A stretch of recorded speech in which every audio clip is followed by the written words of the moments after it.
Sa purok tree, suba ang tubig, klaro o presko diri. Dual sa walay family, dalira kayo maabot. Kung gusto kag pahulay, diri ka mo hunong. Di na kinahanglan mo layo pa, kay ang kalipay na ara diri sa atong dapit ba. Sa floating cottage, tara na magtampisaw. Sa suba maligo, bugnaw kaayo wow. Kaoban ng pamilya, barkada o guyab, lingaw kaayo, walay kabalaga. Support local ta, diri lang ta mag-enjoy. Kay mahal na gasolina, ayaw naglayo-layo. Sa Gribonara, kompleto na ang saya. Floating cottage, sulit kaayo baya.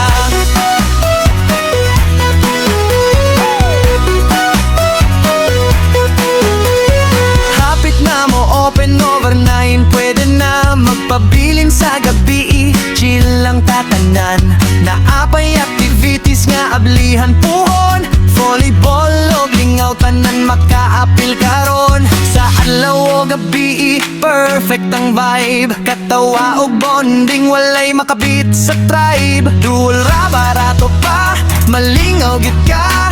Sa atong lugar, proud ta pirmi na.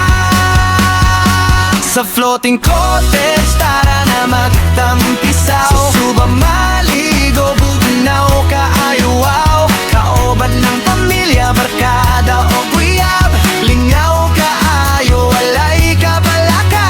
Support local ta, diri lang ta mag-enjoy. Kay mahal na gasolina, ayaw naglayo-layo. Sa Gribonara, kompleto na ang saya.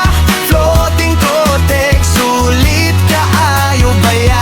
Habit na gyud, abli na puhon. Overnight stay, lingaw hangtod buntag. Sa Grebona, ayaw gyud kalimot. Kay diri ra makita ang tinuod nga lingaw. Sa floating cottage, tara na magtampisaw. Sa suba maligo, bugnaw kaayo wow.